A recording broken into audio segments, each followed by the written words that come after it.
Hi everyone, welcome to this lesson. In this video we will learn about analyzing data with pie charts and line charts, and we will use the goal seek of the what if analysis tool. Our first objective, we will begin by charting data, and from that data we will then create a pie chart. We'll then take that pie chart and we'll do some additional formatting to it. We'll then edit our workbook and see how it automatically updates the chart itself.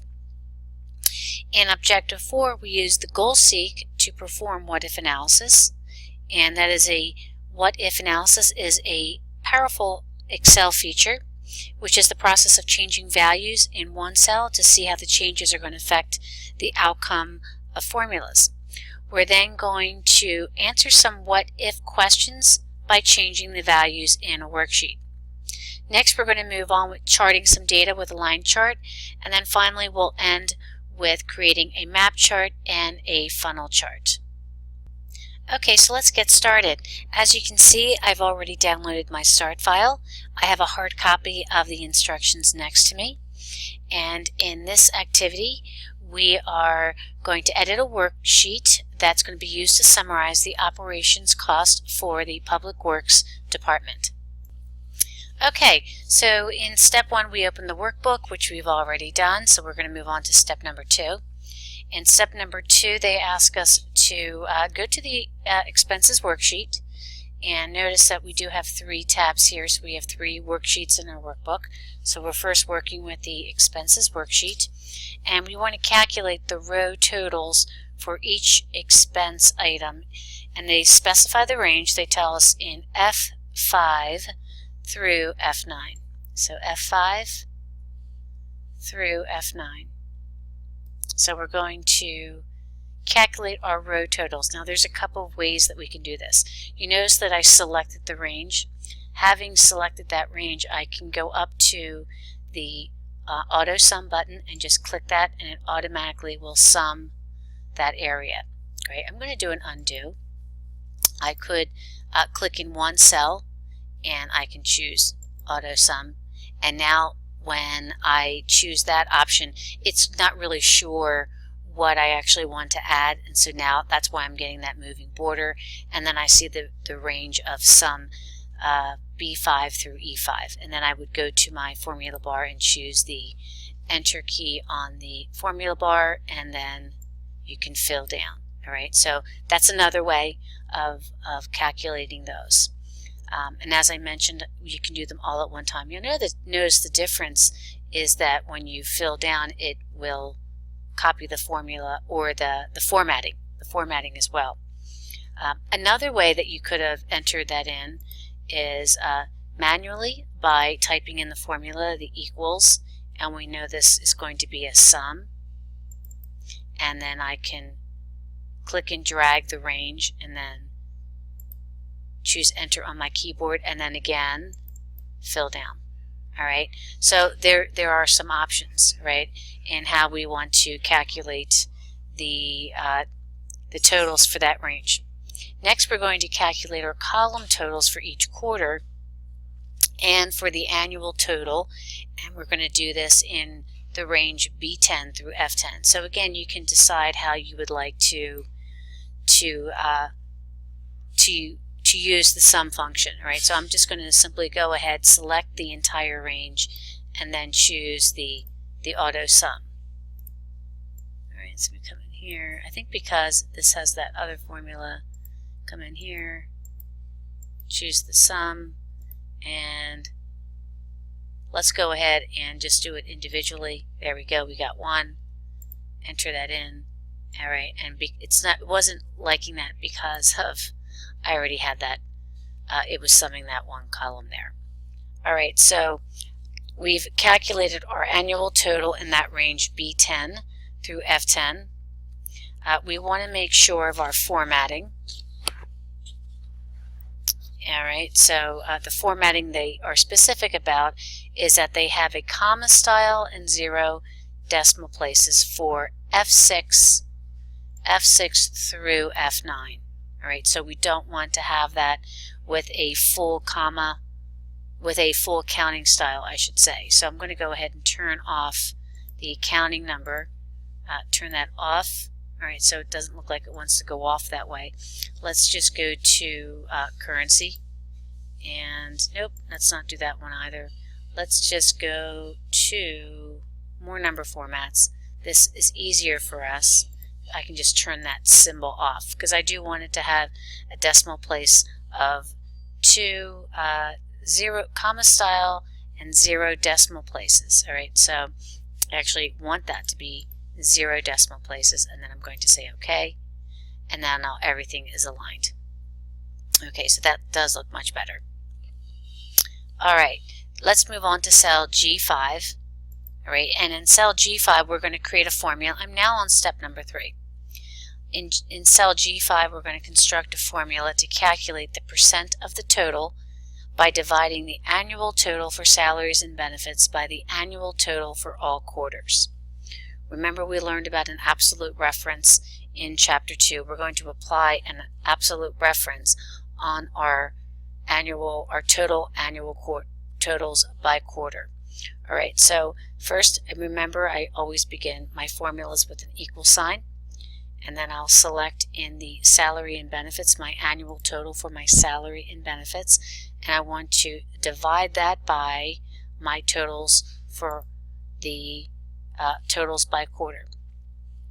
All right, that F10, we need to make that F10 an absolute reference, so I'm going to choose the F4 function on my keyboard, and then I'm going to go to my formula bar and choose the Enter key.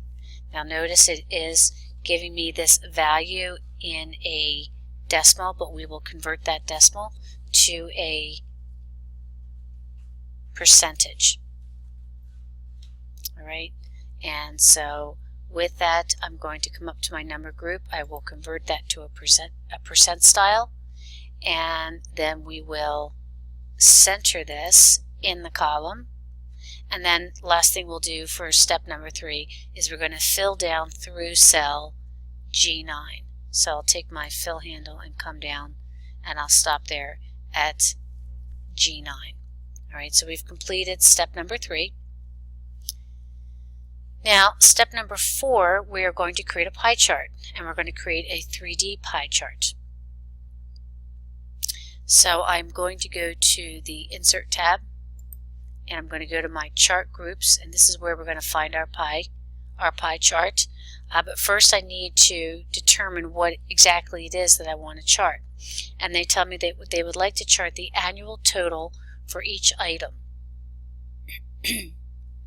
So here's my annual total, and I want to do this for each item. So these are non-adjacent ranges, so I need to hold down my control and select A4 through A9. And I'll go up to my Insert tab on the Charts group. I'll locate my pie chart, and I'll find my 3D pie chart. And then we want to move this chart to a new sheet. We're not going to have it embedded in the existing worksheet, but rather we're going to have it be on a sheet all by itself. So with it selected, I'm going to choose on the ribbon, go to the Location group, and then say Move Chart. And now I'm going to choose New Sheet, and we're going to call this sheet Annual Expense Chart.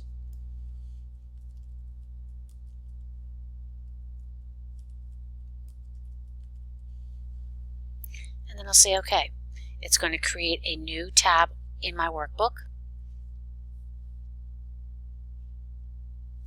Next, we're going to move on, and now in step number 5, with the text for the chart title here, it currently says Annual Total.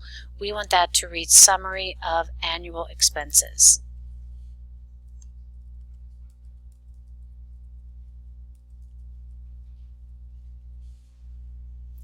And we want the font size to be a size 28. So I need to select it, and then I can change it to a size 28.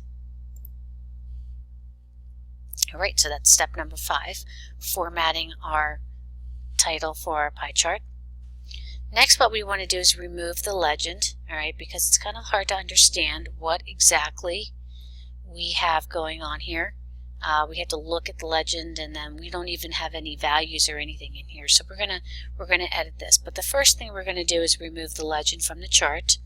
So I'm just simply going to click on the legend and hit the delete key on my keyboard. The next thing I want to do is I want to add some data labels. And if you remember, off to the right we have these three tools. The first one is to add a chart element.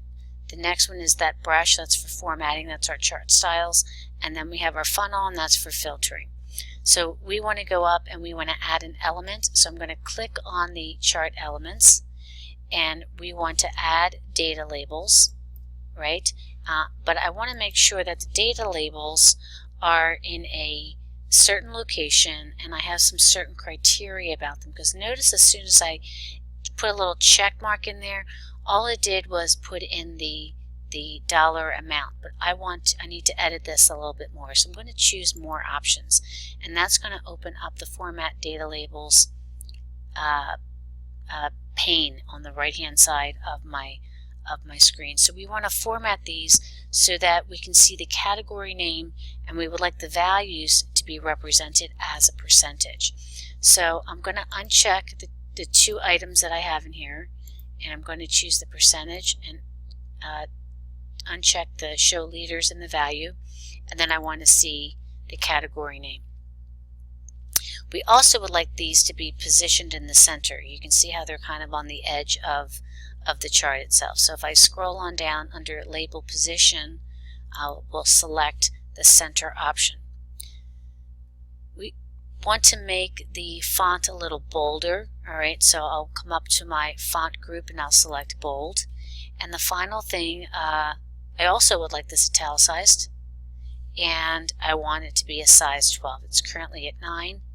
So I can either choose from the drop-down menu, or I can choose the Grow Font button to increase the font size to 12. And that is step number 6. Number 7, we're going to be formatting the data series. And they would like us to format the data series using a 3D format effect. Alright, so let's go ahead and activate the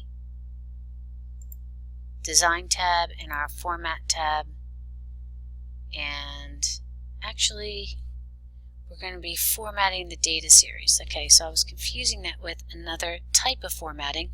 So what we want to do is come over here where it says Format Data Labels. Go ahead and hit that down arrow, and we want to choose the series options. Nope, it's not going to be under there. Alright, it is the format data series, but we want to choose the effects because it's telling us it wants a 3D format effect. And this is where we are. We're under the effects tool, and we want 3D format, so I'm going to hit that arrow and open the options up. And here we're going to change our top and our bottom bevels. So here's my top bevel and there's my bottom bevel. And in the first row we are going to apply the first bevel effect, which is round for my top. Notice as I select that, I'm seeing my chart automatically change. It gets a little softer looking around the edges there. And then specifically, I would like the top bevel width and the height to be 50 points. So my width is currently 6 and my height is currently 6. We're going to change that to 50, and I'm simply going to hit the tab key to move to each of those boxes. And then my bottom bevel, my bottom width is going to be set to 256. And again, I will enter that information in and select, use the tab key to move to those boxes, those options that I have here. And as I enter that data in, I can see the pie chart softening up. Alright, so we just formatted the series for our pie chart. Next, we want to go to the series options. So I'm going to now go to the series options, and if you're not sure, it's really important to just hover over and click on the options. Right, so that third icon there represents the series options. From here, we want to angle the first slice. All right, and the first slice is determined by the first item in the list in the worksheet. All right, and that happens to be, if I went back to my expenses worksheet, salary and benefits. So that's how they determine what is the first slice. And if you look at the first slice, all right, it's at 12 o'clock. It starts at 12 o'clock if this were the face of a clock. All right, so that determines where the first slice begins. So we want to angle this piece at 125 degrees. Now I can use my spin box, and it's going to take me a while, or I can just select and type in 125 and then enter. And now that first slice is now beginning at 125 degrees. I then want to select the salaries and benefits slice, which is the green slice in the front, and we're going to explode that so it's 10%. Now when we select a worksheet, I'm going to take a step back. I'm going to select the pie. Notice when the entire pie is selected, I see these points on here. These are our sizing handles. All right, these are our select tools. I only want one slice. In order to do that, I just click that slice, and notice now I only have 3 points of that slice of pie. With that selected, I'm going to come back over to my series options, and I'm going to explode that so it's 10%. And when we explode a slice of pie, we're actually pulling it away from the pie itself, and we're calling attention to that one particular slice. So we've exploded that at 10%. Now I used the spin box, but I could have used the sliding handle, the slider on the scale here. I could have selected it and typed in 10. So you have some options there.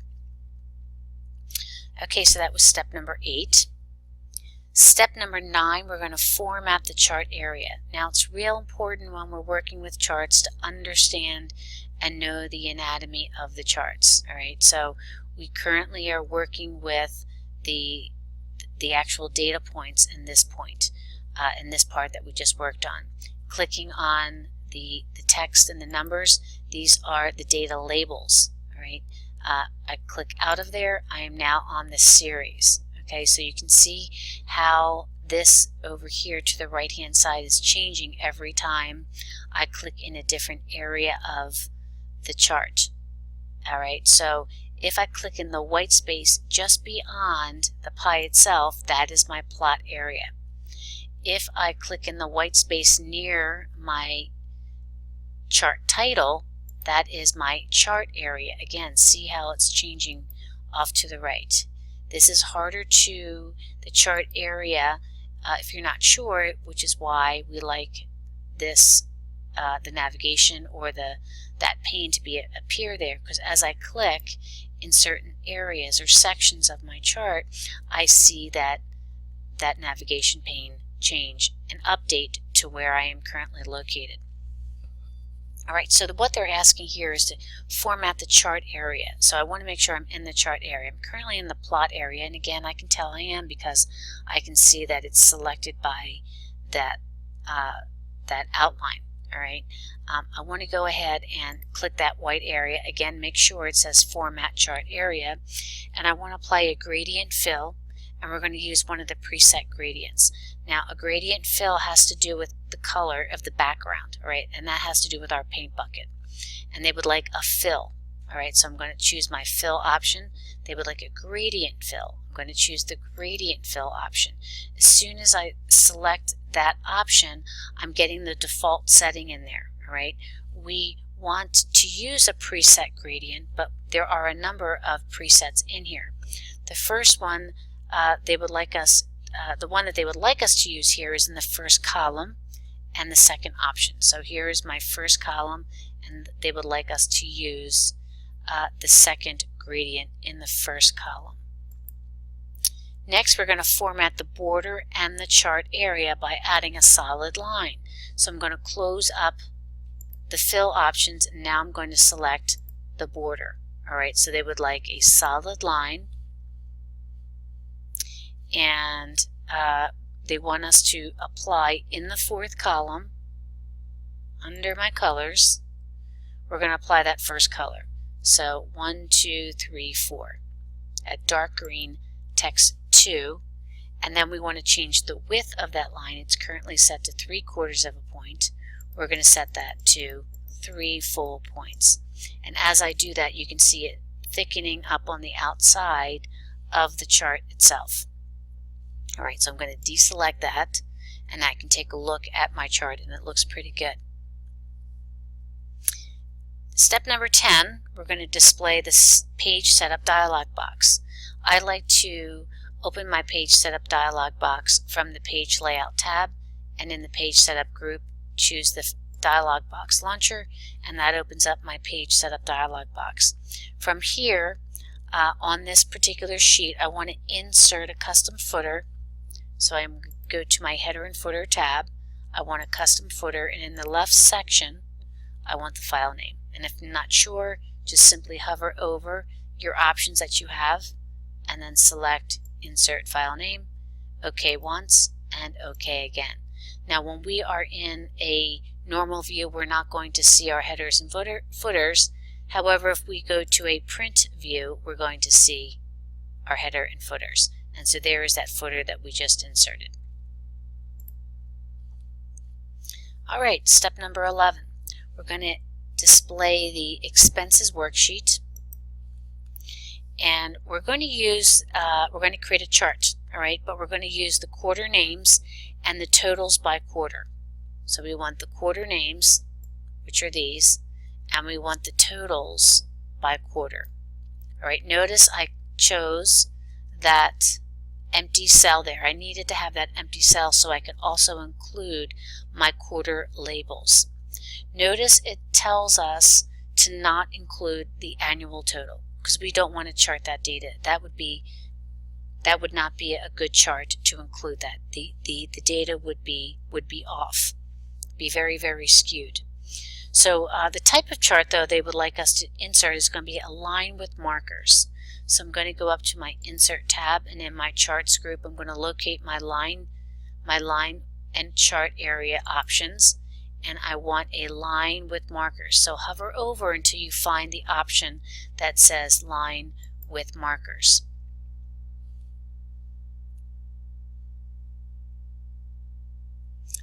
We're going to move this chart so the upper left corner is positioned slightly inside the cell of A12. So I'm going to take my cursor, go to the edge where the lines are, and you'll notice that the cursor changes to a cross with 4 arrows. So I'm going to come down here and A12, here's A12. Okay, and I want to change the width of my chart to 7.5. All right, so with my chart selected, I'm actually going to go in here and close that out so I can get a little more of real estate here on my screen. And I'm going to activate my Design and my Format tabs. And on my Format, my Chart Tools Format tab, you'll notice there is a group for size. And they specifically would like the width of my chart to be 7.5. All right, so I'm just going to use that spin box, or I could select that and manually type in 7.5. And so now when I look at my chart, it looks a little better. All right, I don't think I have the right information in here because as I'm looking at this, I have way too many lines. So I'm going to go back and I'm going to reread the actual instructions. So in step number 11, display the expense worksheet, and then using the quarter names and the totals by quarter, insert a line markers chart. Okay, I see what I did wrong. All right, so this is what I'm going to do. I'm actually going to come in here I'm going to select my chart and I'm going to delete it. And I'm going to start over. Because what they want is my totals by quarter and my quarter labels. That is the data that they want represented. Alright, so we have to select two non-adjacent ranges. I misread the instructions, right? So make sure you go back and delete that chart, and we're going to select cell A4 through E4, hold down your control, and select A10 through E10. And then we'll come back up to the insert, and in the charts group locate our line group right here, and we want a line with markers chart. And then again, I'm going to take that chart, I'm going to move it down here into cell A12, and then with my chart selected, I'm going to activate the Format tab of my chart tools, and in the size group we can change that 5 to 7.5. And as soon as I hit the Enter key, it extends out 7.5 inches. Okay, that did not look right, so that's why we need to fix that very, very quickly. Alright, the last thing we want to do for step number 11 is give this a new name. Alright, the default name was Totals by Quarter. We would like this to read Recreation Department Expense Summary. So I'm going to select that. Now, you can start typing, or as I like to do is come up to the formula bar, and I do like to name my chart titles using this method. So this is going to be Recreation Department Expense Summary.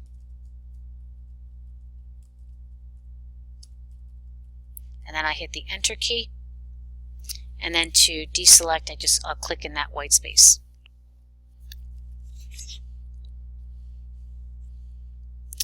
Step number 12, we're going to format the bounds. Now the bounds are these values that we see here on our vertical axis.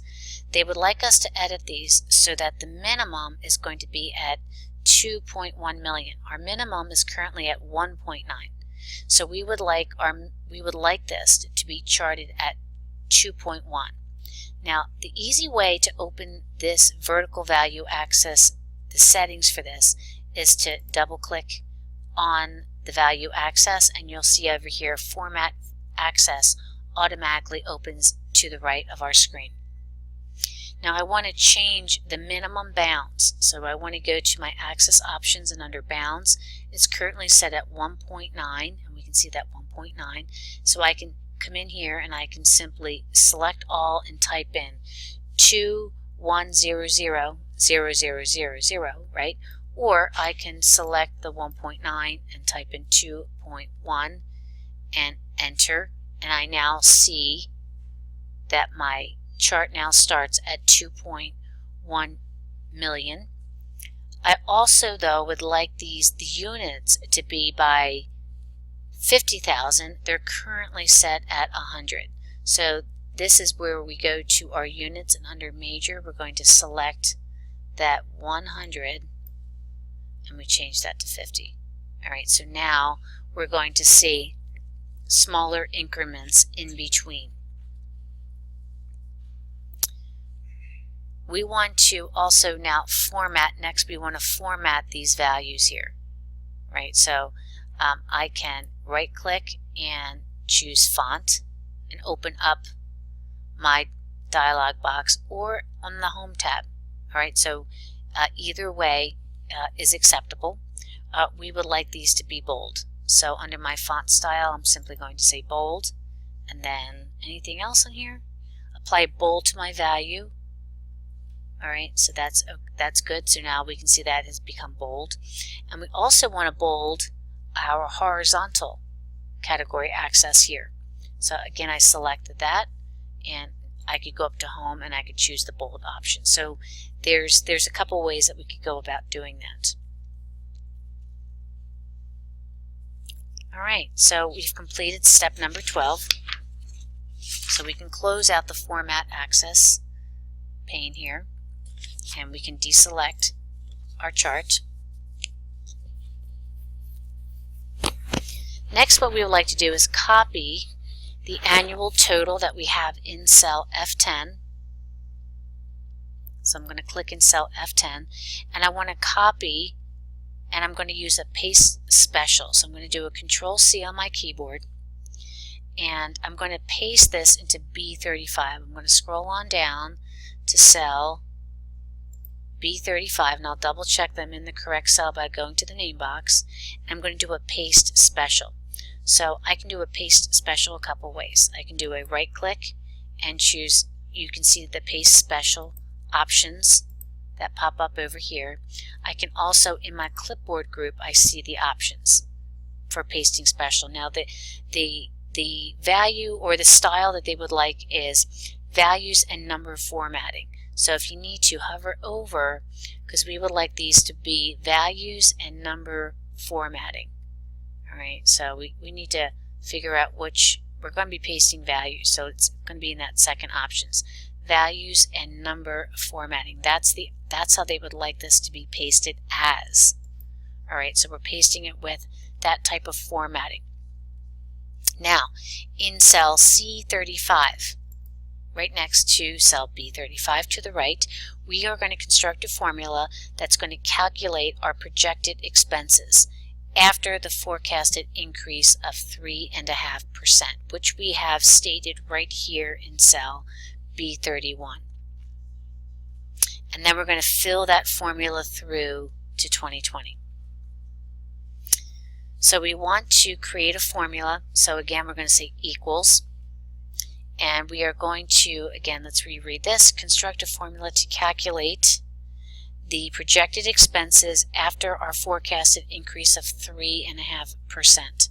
So we're going to take our current expenses, which is in cell B35, and we're going to multiply that by 100% plus,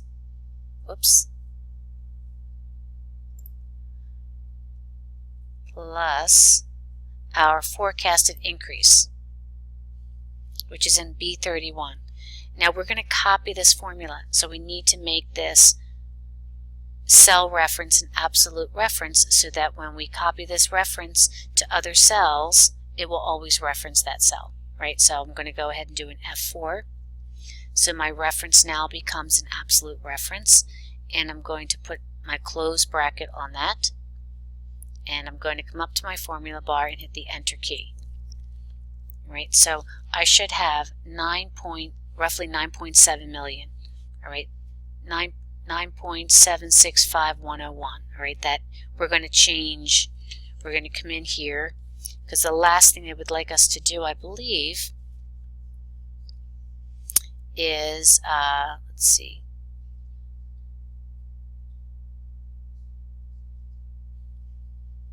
We want to copy the format. So they want us to take the format from cell B35, use that format painter, and apply the same type of format, right? Which is going to be a currency with an accounting format with no decimals. All right, so we don't have any loose change there.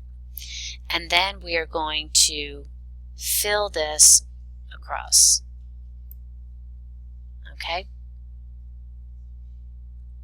Now you could have filled across and then applied the formatting. It should not matter. Okay.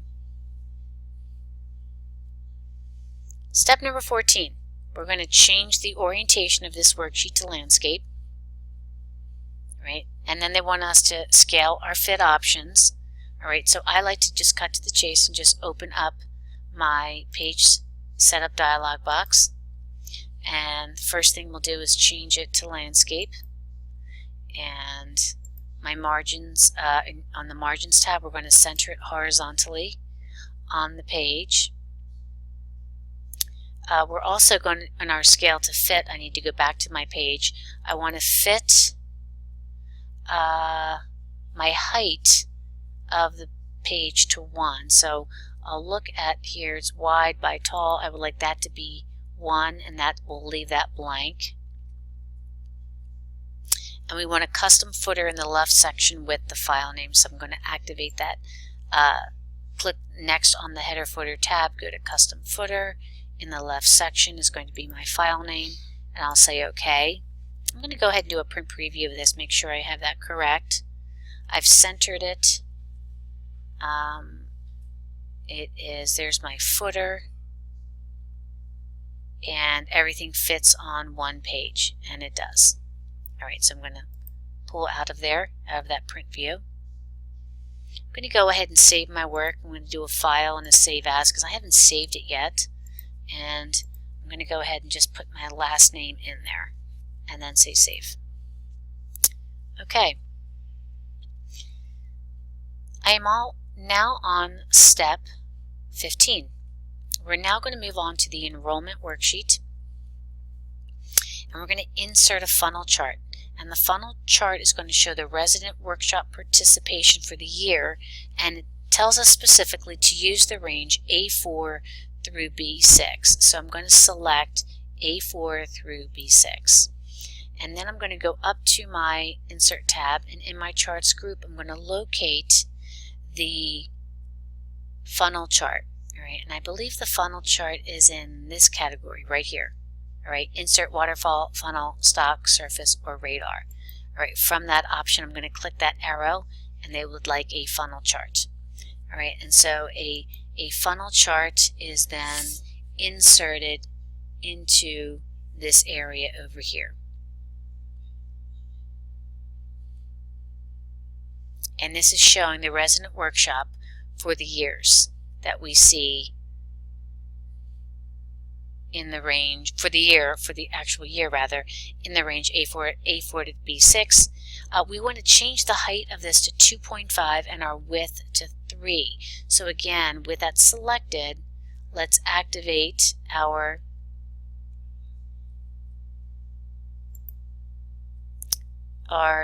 Chart Tools format, and my height is 2.5. So I'm going to use the spin box to adjust that to 2.5, and I'll use that to adjust my width to 3. Probably would have been easier for me to select that and type it, but I just used the spin box again.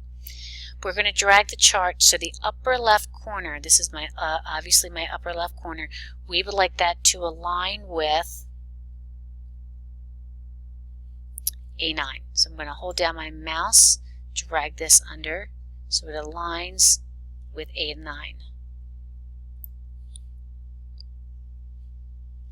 We're going to change the chart title to read Enrollment Analysis. Now, when we are in the chart, the funnel chart, it does not let me come up to the formula bar to type in that information. Alright, so I do need to enter that in the chart itself. So we're going to call this Enrollment Analysis.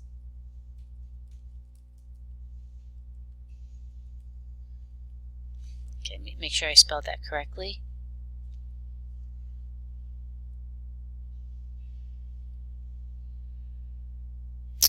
Okay, and then let me see what we got here. Display, which one am I? Here's my funnel chart.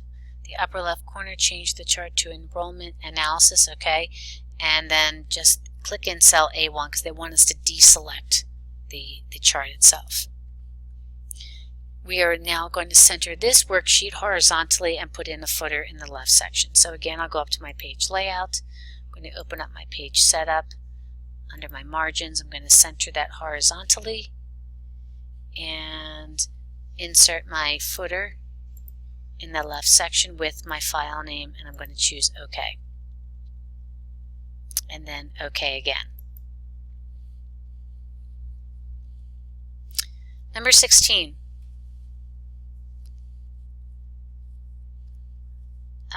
Number 16, we're going to display the County Partnership worksheet, and this is the City of Pacifica, they are partnering with the county to offer workshops to the residents, and so the recreation department staff is going to visit several cities with similar partnerships. So we're going to use the range A3 through B9, and we're going to insert a filled map chart. So again, I'm going to go up to my Insert tab, and in my Charts group I'm going to locate a filled map chart, and I believe it is, we want a map chart. So let's see where that is located. That's a combo chart. Oh, here's my maps right here, a filled map chart. All right, I'm going to go ahead and select that. And then I want to change the chart title to read Partnership Analysis. So again, I'm going to select the title there and rename it Partnership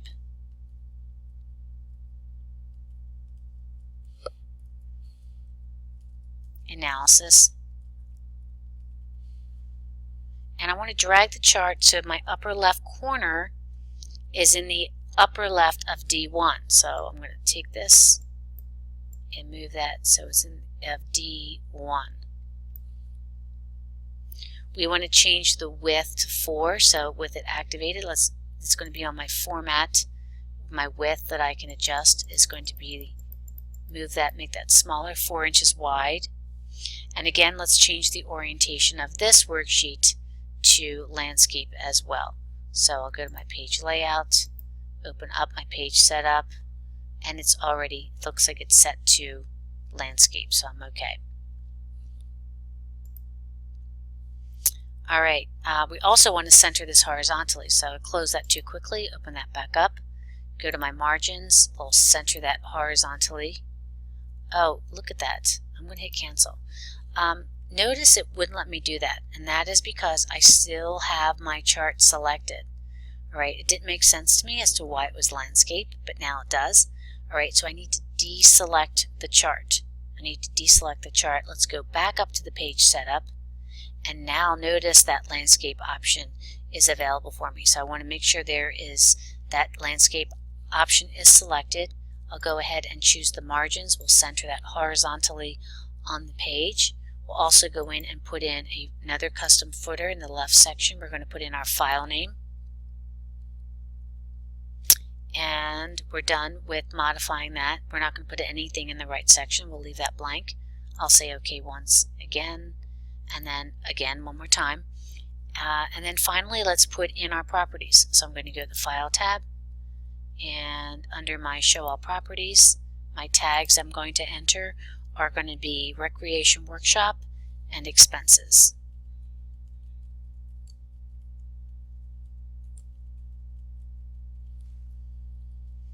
Make sure the subject is CISC 110. And make sure your name is visible in the author area. Okay, so we have completed this activity for Chapter 3. I'd like you to now save all your changes that you've done to the file, and go ahead and submit this to the grader. And this ends the video for Chapter 3. If you have any questions or any issues with your submission, remember to view your submission and see what was marked incorrectly and make those changes and resubmit those. If you have additional problems after that, then remember you can always contact me through the Canvas inbox in our course space. Alright, I hope you found this video helpful.